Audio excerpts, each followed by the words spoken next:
tidak ingin jadi kiai. Iya, Ya, kakek saya ini. Berarti kakek emang sudah Dikenal oleh publik ya? Ya. Oke. Iya. Kamu tahu nggak siapa? Saya bilang, nggak tahu. Kamu nggak lihat foto itu? Saya lihat ada foto kakek saya di situ. Oh, di kampus? Di kampus. Oh. Ternyata itu dia dulu pendiri awal. Oh. Sebelum jadi YN dulu tuh ada sekolah tinggi dakwah namanya. Bung Khalid betul-betul cucu bandel gitu. Oke. Tapi saya tidak mau menyerah. Satu hal yang mungkin mereka juga nggak tahu saya jengkel atau seperti apa. Pak Haidar misalnya, oh nggak bisa, saya ada rapat. Bapak rapat di mana? Saya tunggu di rapat. Oh saya setelah rapat harus ke Bandung. Saya ikut ke Bandung. Di perjalanan sudah bisa selesai ya? Iya, di perjalanan saya lebih dari cukup. Iya. Sampai di Bandung saya turun, saya kembali lagi ke Jakarta. Supaya generasi humanis hari ini mengetahui, itu dari skripsi, tesis, ya, kemudian disertasi, sudah ada nggak turunannya?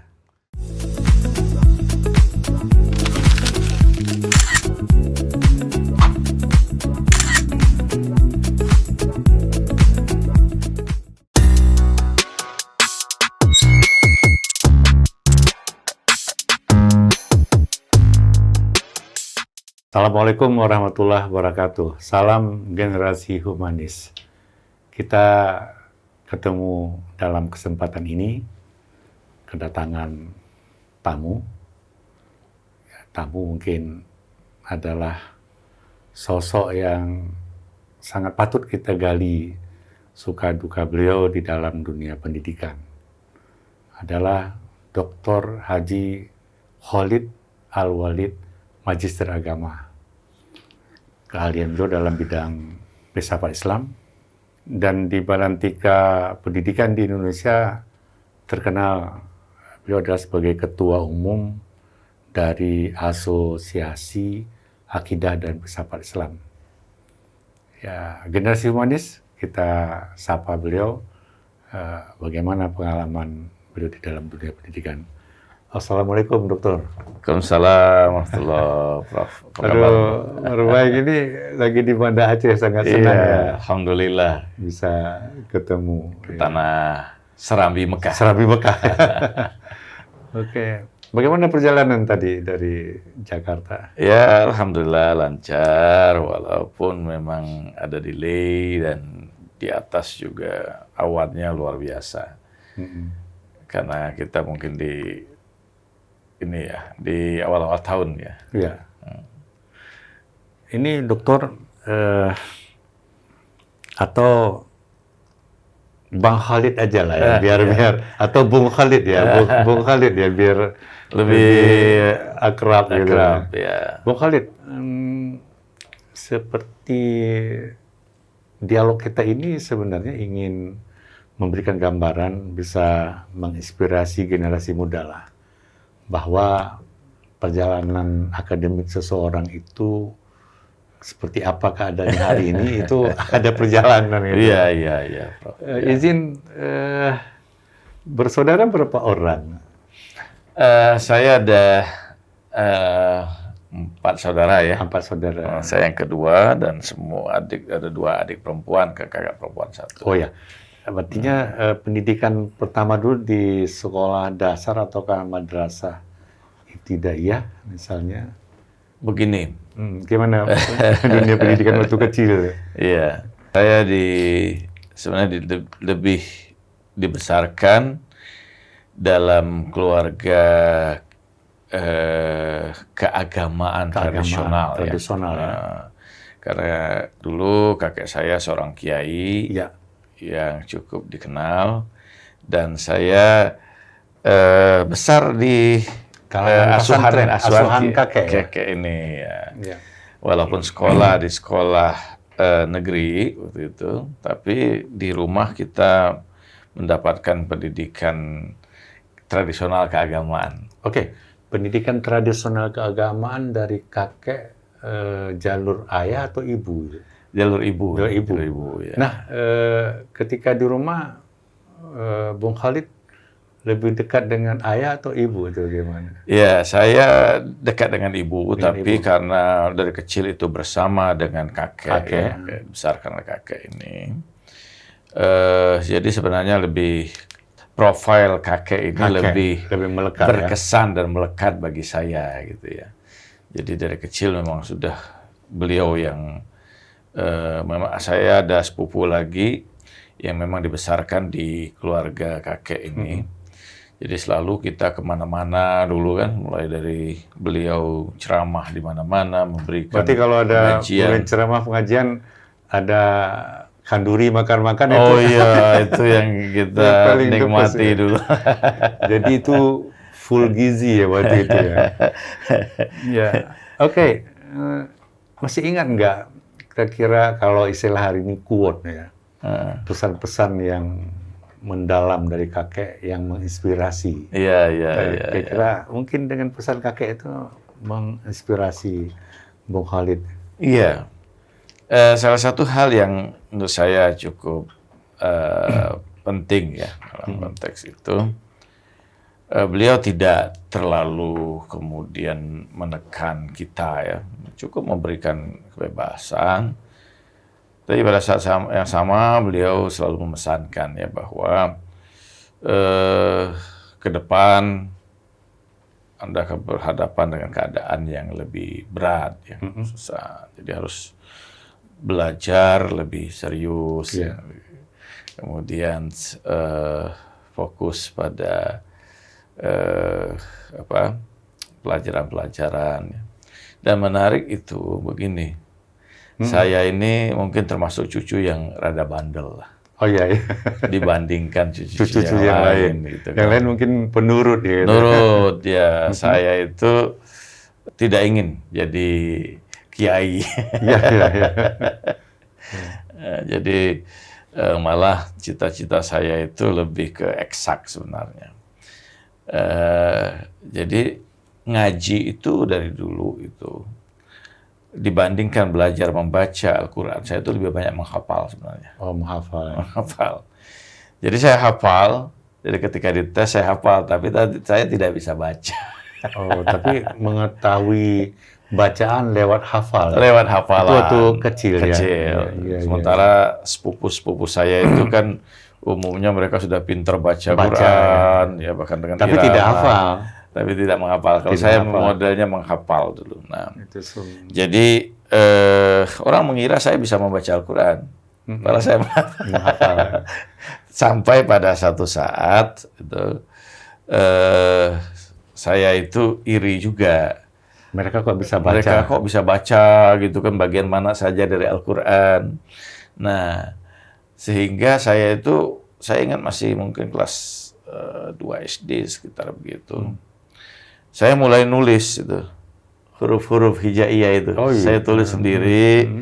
Jadi kalau sama seperti kita merangkai kata dalam belajar membaca, saya coba begitu juga dulu kan.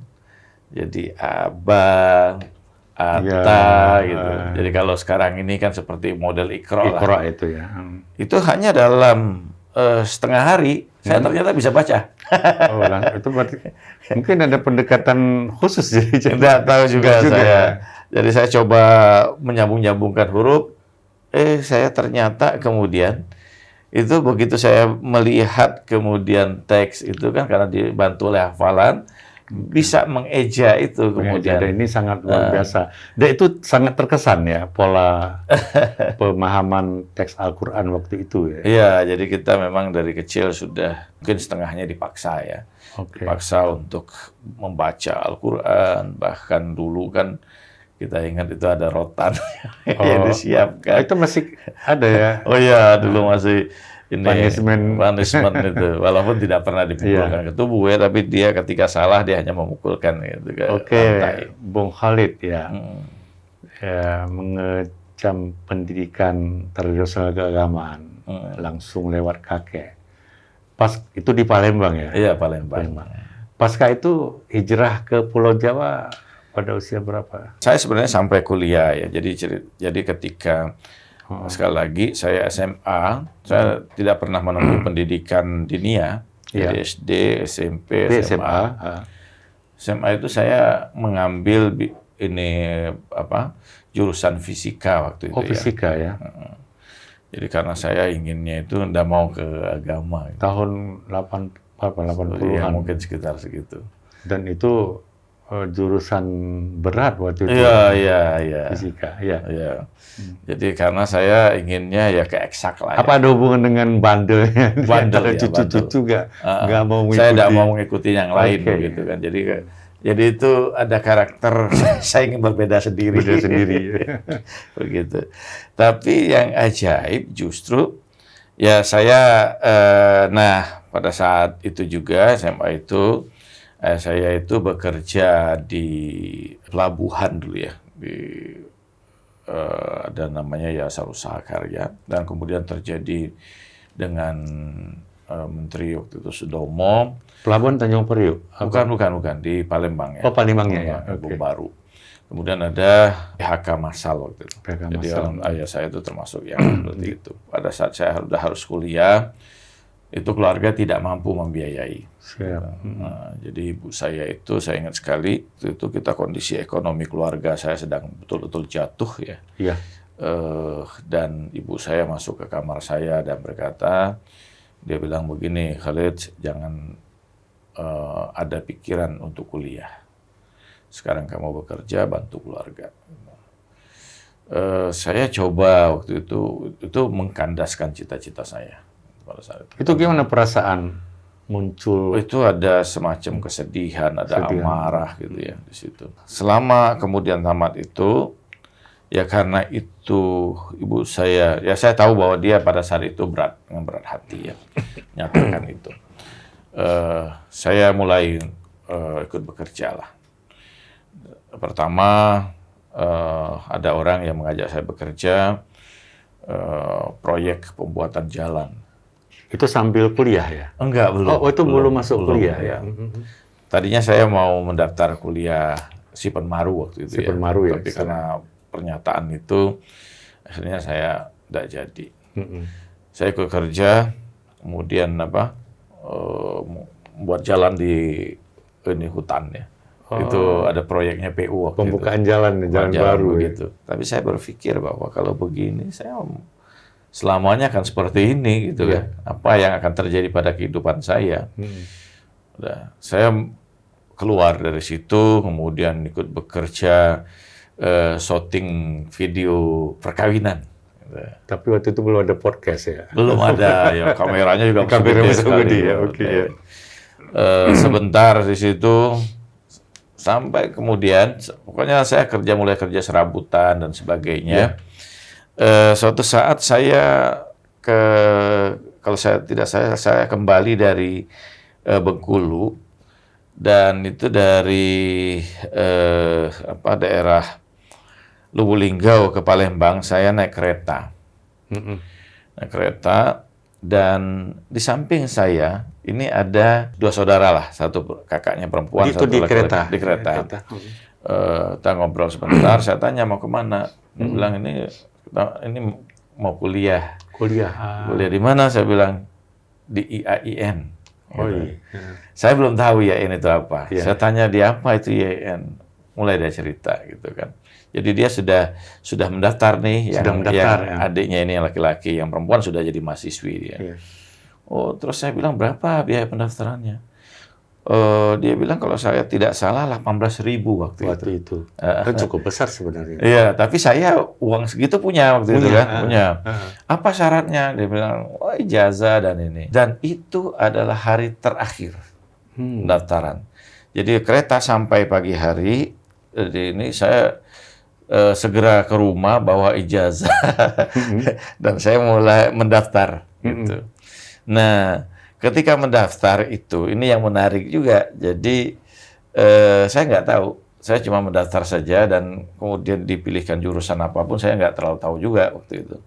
Pokoknya nerima apa adanya. Nerima apa adanya. Oke. Nah, ada satu hal yang menarik bahwa mengurus pendaftaran ini, begitu melihat data-data saya, dia nggak kaget gitu. Dia tanya, kamu betul cucunya ini? Ya, ya. Ya, kakek saya ini. Berarti kakek emang sudah Dikenal oleh ya. publik ya? Ya. Oke. Iya. Kamu tahu nggak siapa? Saya bilang, nggak tahu. Kamu nggak lihat foto itu? Saya lihat ada foto kakek saya di situ. Oh, di kampus? Di kampus. Oh. Ternyata itu dia dulu pendiri awal. Oh. Sebelum jadi YN dulu tuh ada sekolah tinggi dakwah namanya. Bung Khalid betul-betul cucu bandel gitu. Oke. Iya, menarik. Dan akhirnya kemudian diurus lah sama beliau ini sampai kemudian saya tes. Tes juga alhamdulillah lulus gitu. Itu di prodi apa waktu itu? Dakwah, saya dakwah. Waktu itu dakwah. Salahuddin dakwah. Jadi yang saya tahu, yang saya pernah dengar dakwah. Dakwah ya. Yang lain saya nggak tahu waktu itu ya. Iya. Jadi dan karena ya alhamdulillah karena kemudian pendidikan keagamaannya juga di keluarga dulu cukup. Ini. Ya paling tidak baik hafalan Al-Quran, mungkin sedikit bahasa Arab, ya bahasa Arab yang sederhana dan sebagainya masih saya bisa waktu itu. Jadi sehingga tidak ada kesulitan. Jadi di awal itu ya belajar sesuatu yang sudah pernah kita pelajari gitu kan, dan dengan lancar gitu. Jadi dan saya alhamdulillah sih waktu kuliah itu cukup cepat ya, mungkin 3,5. Pendaftaran itu masih ingat tahun berapa? Itu tahun 90. 90. Saya setahun menganggur sebelumnya. Menganggur ya. Berarti selesai 94. Ya 94 saya selesai. 94 itu sarjana agama atau dokter Andes waktu itu? Itu terakhir saya masih sudah sarjana agama. Pertama kali menggunakan sarjana agama ya. Karena kan peralihan itu peralihan ya masa itu. Ya. Jadi ada sama wisuda itu ada yang masih dokter Andes dan ada yang sudah SAG. Itu sebagai apa? Gelar sarjana perdana ya. Perdana waktu wisuda ya. itu. Betul. Nah, ada hal yang sebenarnya mungkin juga satu hal yang mungkin penting ya. Di antara hal yang saya memang dari kecil itu sangat saya suka itu membaca. Membaca ya. Baca itu saya ingat sekali misalnya kelas saya selalu membaca. Hampir semua buku novel, buku cerita, Koping saya baca. Walaupun masih SD juga saya baca semua buku-buku itu, dan usia kelas 5 SD itu saya ingat membaca buku novel berat judulnya Monte Cristo. Itu mungkin sekitar 800 halaman. Tapi itu tuntas. Iya, saya baca dalam kira-kira mungkin 2,5 hari saya baca. Artinya mungkin berdasarkan bahan bacaan itu yang membuka wawasan pikir ya. Iya, jadi walaupun dalam keadaan kemudian waktu itu tidak kuliah, tapi saya membaca itu banyak. Ya. Membaca banyak. Ini saya sangat suka membaca dulu. Dan ketika kuliah pun itu membaca itu luar biasa. Dan saya hampir seluruh buku itu dulu saya beli, saya baca. Walaupun dengan kerja serabutan juga. Dan itu kajian-kajian dulu saya kejar. Jadi kadang-kadang saya macam-macam waktu itu sambil kuliah, saya sambil kerja ya. Kerja serabutan, kadang-kadang jual majalah, kadang-kadang juga bantu orang dan sebagainya. Saya selalu gunakan uang itu biasanya ketika sudah ada libur panjang sedikit saja. Saya ke Jakarta, saya mengejar kajian Cak Nur, waktu itu KKA kan. KKA. Kemudian juga kajian-kajian tokoh-tokoh yang lain, Azumardi, Komarudin Hidayat kan, Jaludin Rahmat, Dawam Raharjo pada saat itu malahan ada penerbitan majalah Ulumul Quran. Ulumul Quran, iya. Itu Ulumul Quran selalu saya punya waktu itu. Oh, itu menjadi prototipe kajian ilmiah. Kajian ilmiah waktu itu. Oke, masih ingat di antara banyak dosen, tentu semuanya memberikan pikiran wawasan, tapi yang paling berkesan di antara dosennya? Iya, saya tuh punya satu dosen ya, dan dulu itu kan dosen yang alumni luar itu masih langka. Ya. Langka, siap. Ini ada dia S2 itu Pak Saifullah Yusuf kalau saya tidak salah. Saifullah Yusuf. Itu sangat berkesan. Dia alumni dari Australia dan dia mengajar saya ya. Jadi dia membuka pemikiran kita. Jadi dia tidak, karena mungkin dia punya pengalaman di luar, tadi di luar. Jadi dia cuman mengajak kita untuk menggali pemikirannya. Jadi tidak seperti dosen-dosen yang lain yang kemudian memindahkan apa yang ada di pikiran dia ya pada kita. Tapi saya ingat Pak Saifullah Yusuf ini dia membuka ruang bagi kita untuk berdiskusi, okay. Ya, membangun gagasan kita sendiri. Itu bagi saya sangat berkesan. Berarti memang dari Pak Saifullah Yusuf itu memberikan trik bagaimana nalar itu berfungsi ya. Iya, betul. Memaknai realitas ya. Oke, ini dalam catatan pernah di Iran. Iya, betul. Itu di Iran prodi apa? Program begini. Bagaimana cerita ke Iran ini? Saya itu tergila-gila betul ketika kuliah itu dengan filsafat. Filsafat, baik. Jadi saya baca banyak buku-buku filsafat itu dan saya tertarik. Salah satu hal yang membuat kenapa saya sampai ke Iran itu saya sangat tertarik dulu dengan pemikirannya Mutahari.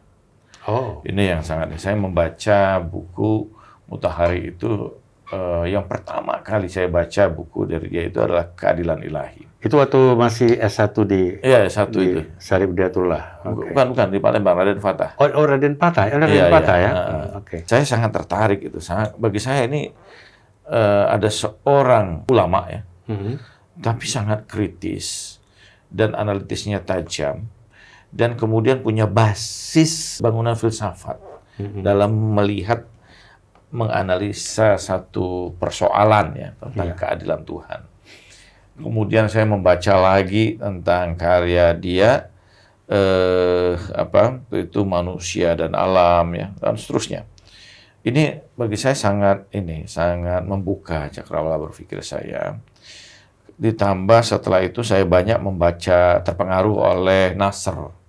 Said Hussein Nasr ya. Waktu itu. Yang di Amerika ya. Washington ya. Saya baca The Knowledge, Sakral apa itu? Sakral of The Knowledge. Secret of Knowledge. Secret of Knowledge ya. Kemudian ada beragam karya-karyanya yang saya punya waktu itu. Bahkan saya pernah menjuarai karya tulis ilmiah di se-UIN ya, se-IAIN ya. Dulu IAIN Bandung menyelenggarakan itu. Dan saya mendapatkan juara penulisan karya ilmiah itu waktu itu, karena saya menulis tentang perennial filosofis. Jadi bahkan skripsi saya menulis waktu itu filsafat perennial, judulnya itu? Filsafat keabadian itu. Nilai-nilai keabadian. Iya. Yang merupakan fitrah manusia, kira-kira begitulah saya tulis skripsi. Itu yang skripsi. Nah, yang di S2-nya? Saya menulis, sebelum itu, saya sudah mencari bagaimana caranya saya bisa belajar filsafat Islam ini lebih dalam. Gitu. Waktu itu saya bertemu dengan seorang tokoh juga, dia Dr. Umar Shahab ya, gitu, yang dia pernah belajar di Iran.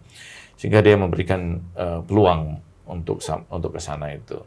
Jadi atas rekomendasi Umar Shahab ya? Iya, atas rekomendasi tahun 94 itu, saya ingat sekali, di akhir selesai wisuda saya ke Iran.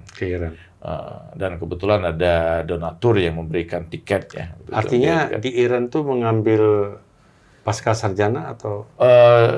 Lebih kepada takhasus ya. Jadi tapi dalam bidang filsafat dan irfan dulu. Irfani ya. Jadi di sana itu ada strata dalam pelajaran ini ya.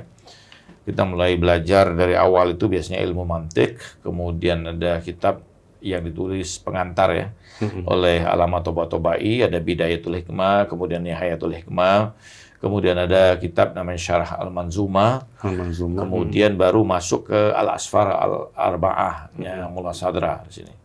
Ini Sabziwari ya, Syarah Manzumah ini. Itu udah kumpul itu pemikir Iran. Oh iya, itu basis utama dari.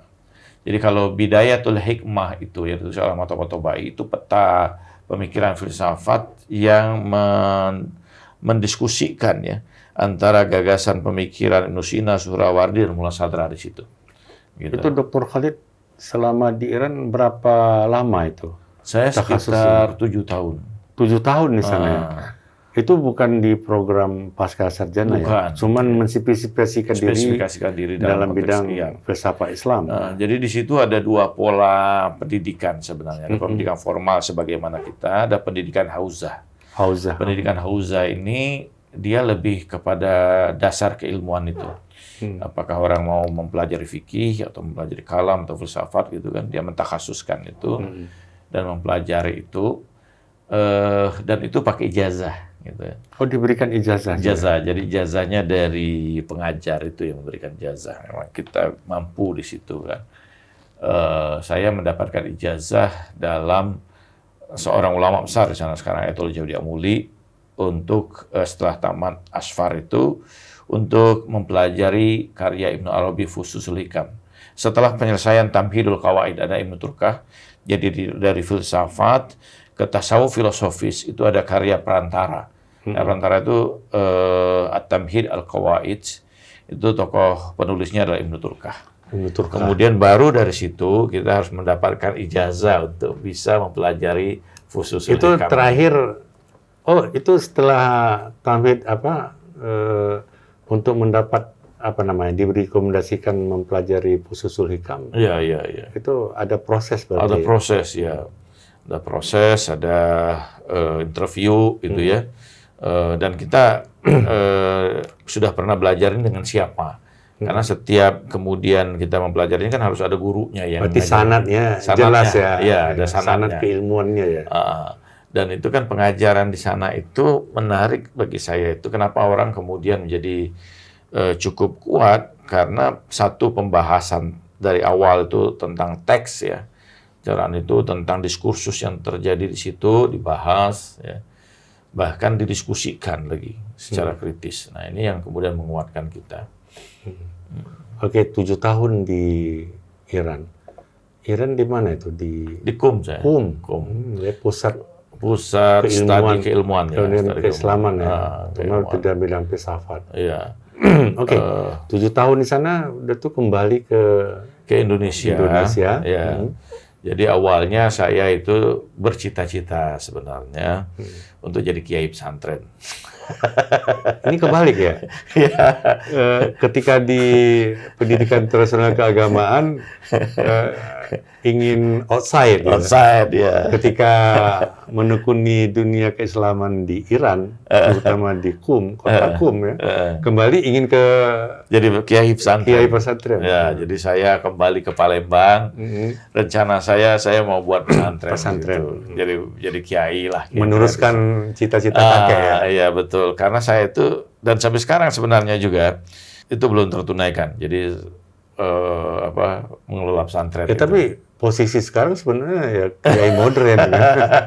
Oke, akhirnya mengambil pasca sarjananya di Bandung. Itu setelah kembali dari Iran. Palembang. Setelah dari Iran, saya di Palembang sekitar 1 tahun. Ternyata tidak berkembang. Ya. Akhirnya kita pindah ke Bandung. Waktu itu saya ingat waktu di Bandung itu sebenarnya diajak. Kan ada tokoh dari Iran juga seperti Dr. Jalaluddin. Iya, saya diajak beliau waktu itu. Almarhum. Almarhum. Untuk ikut bersama beliau di Bandung ya untuk mengelola lembaga pendidikannya.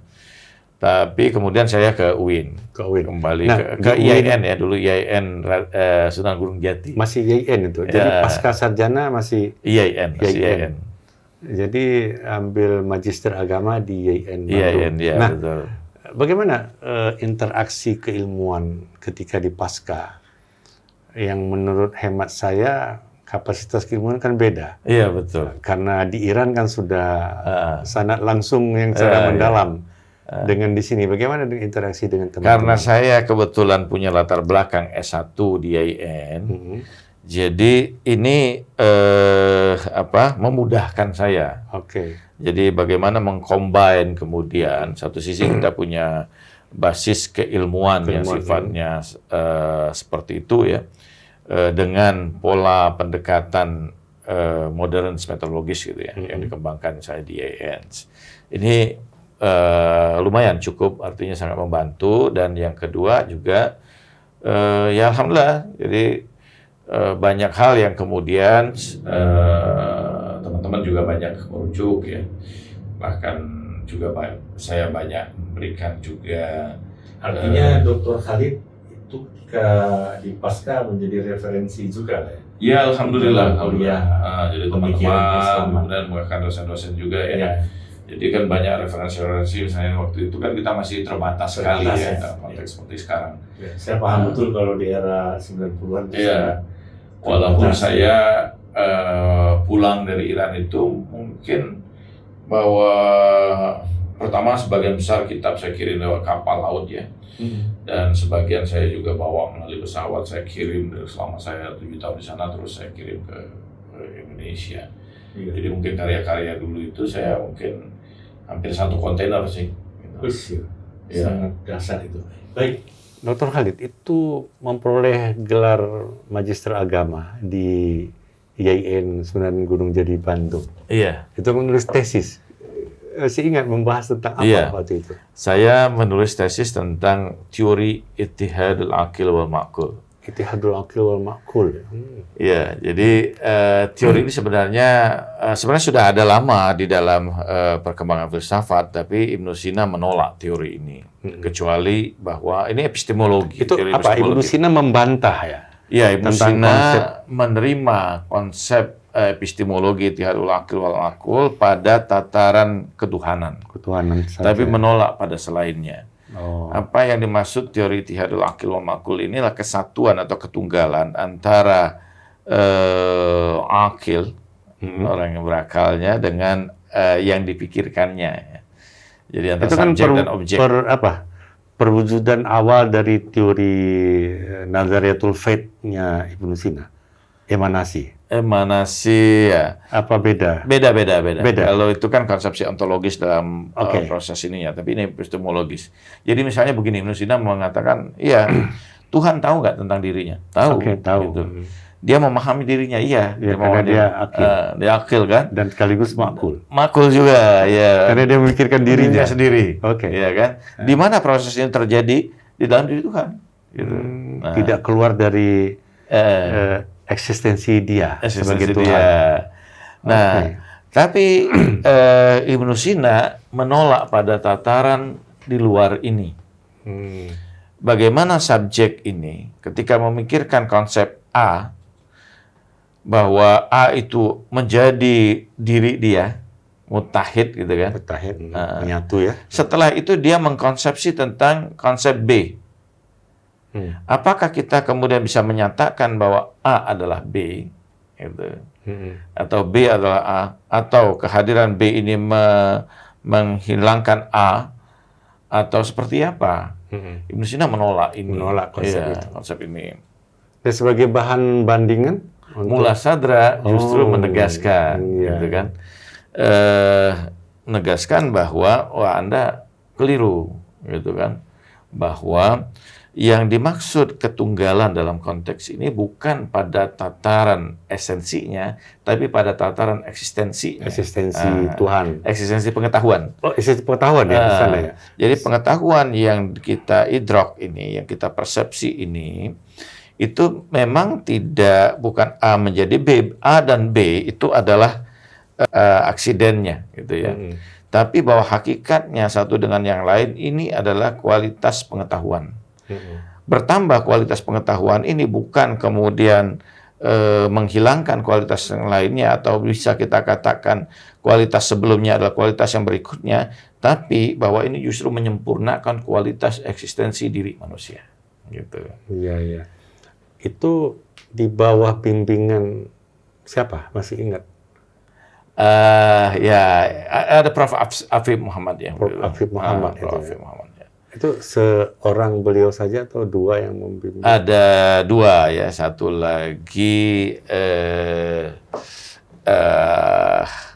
Ahmad Tafsir ya, Prof. Ahmad, Tafsir ya. ya. Memang dia Menyukai filsafat ya. Bahkan ada bukunya. Filsafat umum nggak salah. Ya, filsafat umum. Ahmad Tafsir. Tetapi ini kan sesuatu yang baru ya. Baru ya. Artinya adalah teori pembahasan tentang ini mungkin selama ini hampir tidak pernah ada dalam di kita sini. Atau itu karena mungkin cenderung sebagai substansi kajian-kajian klasik.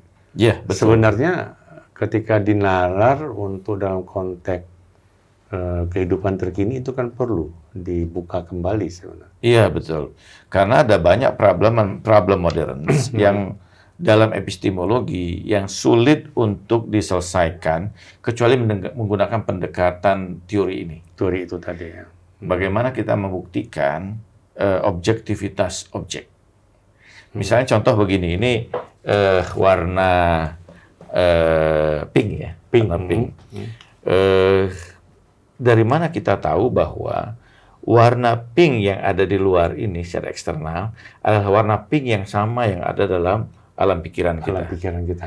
Dan pada alam pikiran orang lain. Ketika itu juga harus pink. Itu juga harus pink. Apakah pink yang ada dalam pikiran orang itu sama dengan pink yang ada pada kita dan sama pada pink yang ada di luar?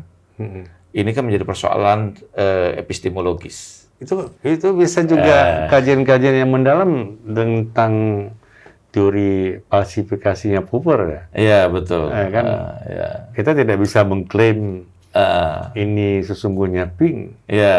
Sebelum melihat warna yang bukan pink misalnya.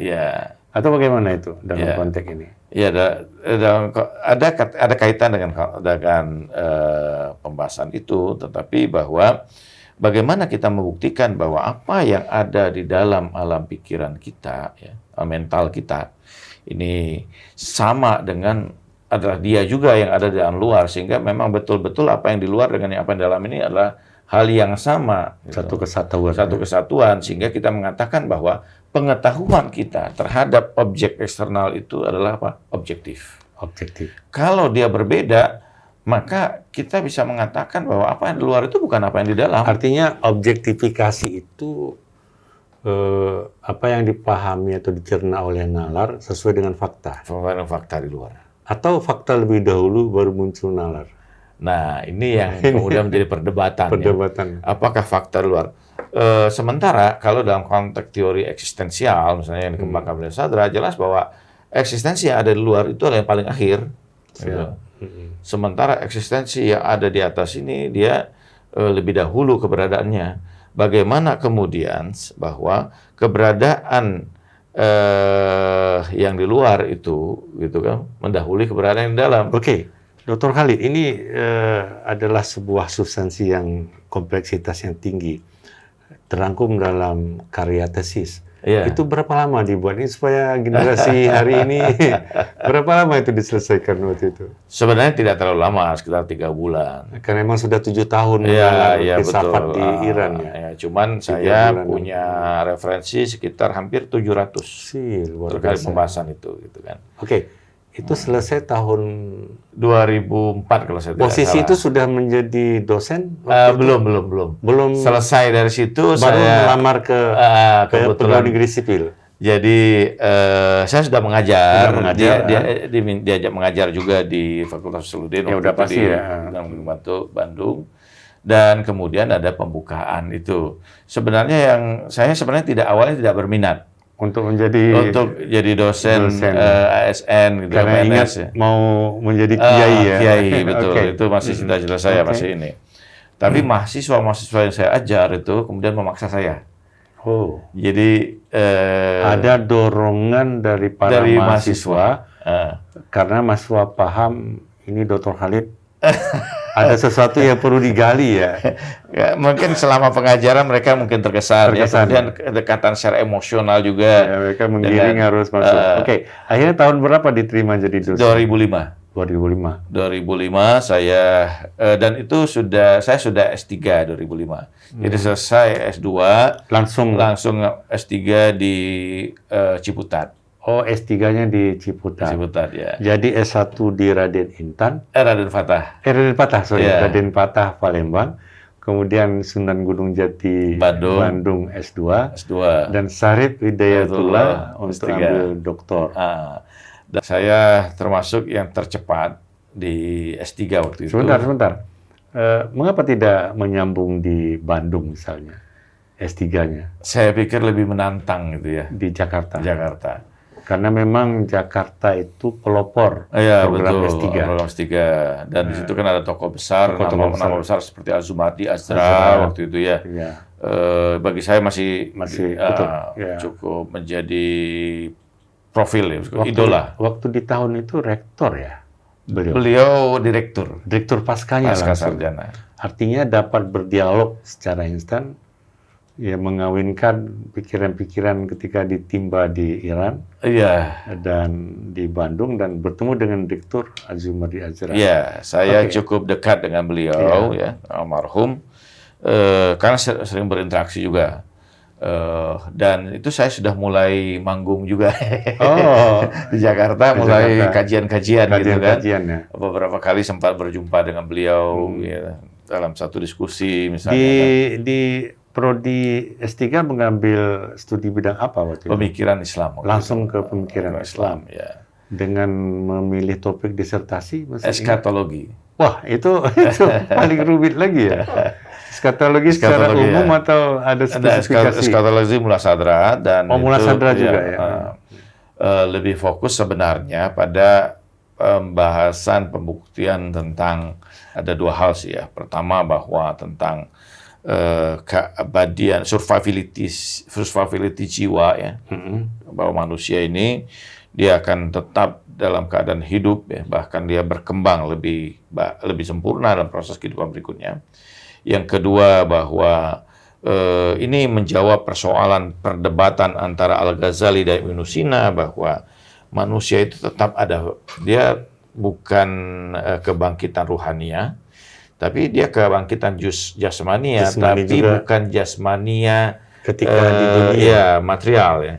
Dia jasmania misalnya muttasilah. Jadi bahwa manusia ini dia punya jisim yang dibentuk berdasarkan kualitas dari jiwanya nanti. Nah, itu pembuktian itu lebih banyak di situ sebenarnya pembahasan eskatologi ini. Oke, eskatologi itu meraih gelar doktor ya. Di bawah bimbingan promotor siapa waktu itu? Waktu itu ada dua ya, ada Profesor Mulyadi Kartanegara dan Haidar Bagir ya, Dr. Haidar Bagir. Haidar Bagir kan ya. Dari Iran juga ya? Enggak. Dia dari Amerika sih. Amerika ya? Amerika dia. Mulyadi Kartanegara ya, filsufnya UIN lah. Ya. Oke. Berapa lama menyelesaikan disertasi itu? Sebenarnya sebentar. Oh, sebentar juga, karena memang. Tapi ini perjuangannya yang panjang. Gimana ceritanya? Jadi, berbagi ini. Iya. Pertama, saya mengumpulkan karya itu. Pertama, eskatologi itu waktu itu bukan hanya filsafat ya, kalam, kemudian juga teks nas-nas. Malahan yang lebih rumit kan pendekatan kalam itu. Bicara eskatologi ya. Itu kurang lebih ada hampir mungkin 1.000 karya ya. Saya kumpulkan dari abad-abad pertengahan ya, sampai klasik. Yang kedua dalam proses saya menyelesaikan itu dalam waktu kurang lebih 2,5 bulan atau 3 bulan disertasi itu. Nah, tetapi ini yang mungkin patut walaupun catatan bagi saya catatan, dan itu saya setiap mulai pukul 1 malam sampai pukul 8 pagi itu saya menulis untuk penyelesaian disertasi. Setiap malam waktu itu. Setiap malam sampai tuntas. Walaupun apalagi kalau hari libur karena saya sambil bekerja kan pada saat ini kontinuitas penulisan itu perlu sepertinya. Penting sekali, penting sekali. Jadi dan komitmen. Masih numpang deh rumahnya, rumah yayasan ya. Ada yayasan yang saya ikut bantu mengelola di situ. Ya rumah sederhana. Saya bilang pada istri bahwa satu kamar untuk kamu dan anak-anak, tapi satu kamar ini saya gunakan untuk produk ya, menulis. Jadi buku, dan itu kan pada saat itu saya menyelesaikan studi itu di 2008 kalau saya tidak salah. 2 tahun 7 bulan lah saya menyelesaikan doktor saya. Doktor 2 tahun, tapi saya pikir itu cepat. Sangat cepat waktu itu. 5 semester itu cepat. Iya, bukan karena saya pintar. Iya. Tapi tidak ada beasiswa. Jadi kalau berlama-lama ini bisa argonya jalan ini. Saya betul. termasuk orang yang mungkin tidak terlalu soleh untuk menjadi dermawan bagi SPS Win. Kan ada banyak teman-teman ya, 9 tahun. Itu kan ya pokoknya setor ya. Setor dia bersedekah. Iya. Sementara saya dalam kondisi yang masih sulit keuangan untuk gitu kan. Memutus mata rantai pembiayaan harus segera. Harus segera. Tetapi saya pikir bahwa menyelesaikan disertasi di penggal akhir malam sampai pagi, itu tentu kan didukung oleh referensi juga. Dan ini ada keterkaitan dengan apa yang digali selama di Iran tentu. Iya, jelas bahwa pertama begini, basicnya saya kuasai. Sudah kuasai, tinggal pengembangan. Petanya sudah saya paham lah. Jadi apa yang diberikan oleh Prof. Mulyadi Kertanegara di dalam menyusun ya basic keilmuan itu menjadi sebuah disertasi yang diperlukan misalnya. Ada nggak kesan apa yang diberikan oleh Prof. Mulyadi atau Prof. Haidar Bagir? Banyak ya. Bahwa saya cukup dekat ini dengan kedua promotor ini. Dan kebetulan Prof. Mulyadi menurut saya juga sangat bahagia ya. Karena punya teman diskusi akademik yang memang punya kualifikasi yang standar ya dalam bidang filsafat. Banyak diskusi lah ya, sehingga diskusi-diskusi itu kan membuka pola ya. Bagaimana kemudian menuangkan gagasan ini dalam sistematika disertasi ya, dengan referensinya dan sebagainya. Itu juga menarik. Juga demikian juga dengan Pak Haidar yang punya pengalaman banyak dalam menulis ya. Yang menurut saya beliau ini unik juga sih bagi saya ya. Satu sisi dia pengusaha yang cukup besar, di sisi lain pada saat yang sama punya kemampuan akademis yang juga luar biasa dengan kesibukannya. Dan kedua-duanya orang sibuk, promotor saya ini. Baik Prof. Mulyadi pada saat itu kan sering ke UGM, sering ini kemana, ke Medan, beliau mengajar ya. Sementara ini satu lagi Haidar Bagir ini kan pengusaha besar yang punya banyak lembaga penerbitan Mizan, punya sekolah, Lazuardi, sibuk sekali. Tetapi sibuknya mereka sebenarnya kajian-kajian akademik seperti ini juga menjadi atensi khusus sama Prof. Haidar Bagir kan? Iya. Karena dia punya mizannya itu. Punya mizannya. Ya betul. Dan cuman memang problem pada saat itu kan komunikasi tidak seperti sekarang. Oh iya. Iya. Kita harus telepon dulu beliau gitu kan. Janjian. Tapi saya tidak mau menyerah. Satu hal yang mungkin mereka juga nggak tahu saya jengkel atau seperti apa. Pak Haidar misalnya, nggak bisa. Saya ada rapat. Bapak rapat di mana? Saya tunggu di rapatnya. Berarti kan ada ruang. Ada. Jadi beliau rapat. Saya setelah rapat harus ke Bandung. Saya ikut ke Bandung. Di perjalanan sudah bisa selesai ya? Iya, di perjalanan saya lebih dari cukup. Iya.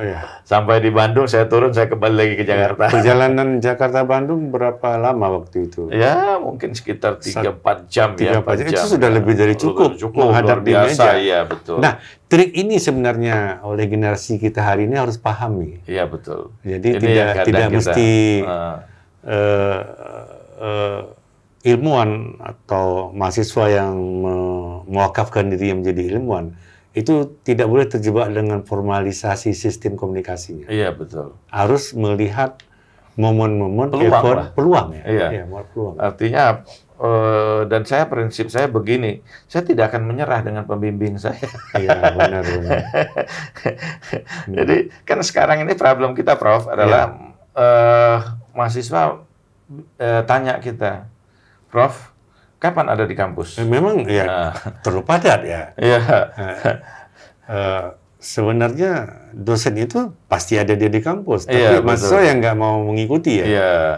Karena Harus dikejar. Dia menyesuaikan dengan jadwalnya dia kan, bukan dia yang kemudian mengejar mengejar posisi promotornya promotor. untuk, iya, Dan ini memang salah satu kendala dalam Iya. penyelesaian itu. iya. Artinya harus ada spirit internal juga ya, saya pikir. Ya, orang harus pertama dia memang mengejar itu ya. Yang kedua memang dia harus punya hamasah ya, punya semangat Hamasah, yang ya. cukup I see. kuat secara akademis gitu ya.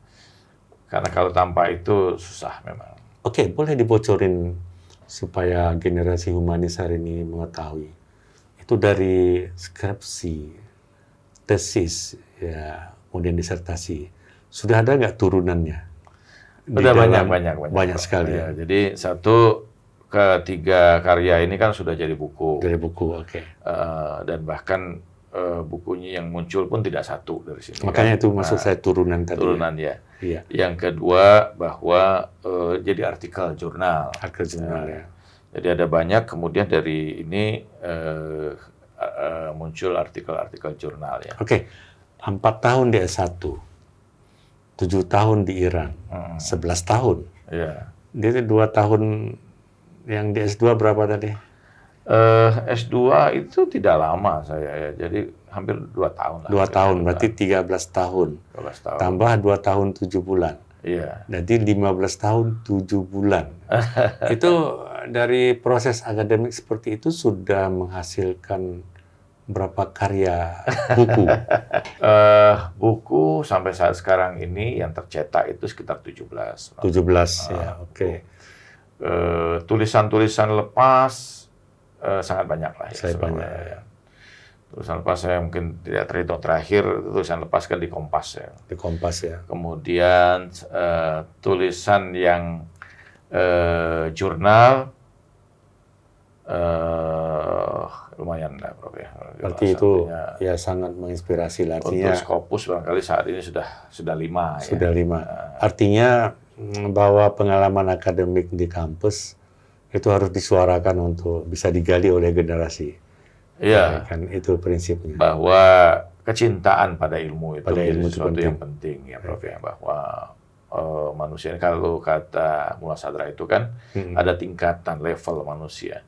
Ada insan basyari, Iya. itu manusia yang biologis, hidup, makan, berkembang biak dan seterusnya. Kemudian Apa adanya. apa adanya. Dan ini kan Ketika ada mara bahaya dia berlindung. ya, tapi manusia harus berkembang dari situ. Dia harus naik pada al-insanul akli, Akli. insan intelek gitu kan. Iya. Dari intelek ini baru bisa berkembang menjadi insan malakuti sampai insan ilahi ya, manusia sempurna lah. Nah, paling tidak bahwa perkembangan kita ini pada insanul akli intelek ini kan menjadi sesuatu yang mendasar, penting ya, untuk perkembangan secara eksistensial diri kita juga. Oke. Al-Walidi Magister Agama. Pertemuan kita yang sangat luar biasa. Terima Mungkin kasih, ada pesan khusus ya pada generasi hari ini yang lagi mewakafkan dirinya kepada dunia ilmu. Ya. Apa pesan-pesan yang mungkin perlu disampaikan? Ya, ilmu itu menjaga kita ya. Ilmu menjaga. Dan dia akan memperkaya kita, baik secara material maupun secara rohani yang penting ya. Dan bagi saya adalah perjalanan intelek itu adalah perjalanan spiritual. Dan Jadi substansi rohani itu yang mahal ya. iya, sebenarnya. betul. Jadi saya agak meragukan orang yang melakukan perjalanan spiritualitas hanya dalam pola pendekatan ibadah ya. Ibadah ya. Karena Nabi banyak sekali menggambarkan hadis tentang ilmu ya. Tapi proses pencarian ilmu, proses penyempurnaan kualitas keilmuan kita pada saat yang sama adalah proses spiritualitas kita. Ya. Gitu. Jadi siapapun dia yang tengah mencari proses ilmu ini, dia sebenarnya tengah melakukan sebuah proses suluk takamulia. Takamulia. itu konsentrasi diri yang dibutuhkan dalam era kontemporer barangkali. Iya, betul, Prof. Oke, terima kasih, Dr. Khalid Walidi. Alhamdulillah. Luar biasa, saya pikir. Generasi humanis salam bahagia itu tadi sepenggal ya pengalaman akademik Dr. Haji Khalid Al-Walid, Magister Agama. Saat ini beliau adalah dosen di UIN Syarif Hidayatullah, juga sebagai ketua sekolah. Sudah tidak lagi, Prof. Sudah tidak lagi ya. Sudah, baru selesai. Baru selesai.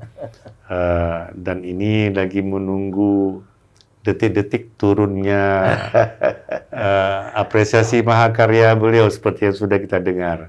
Mudah-mudahan segera turun proses guru besarnya dalam bidang ilmu filsafat Islam. Insyaallah, insyaallah. Ya, terima kasih kebersamaannya. Billahi taufiq wal hidayah. Assalamualaikum warahmatullahi wabarakatuh. Waalaikumsalam warahmatullahi wabarakatuh.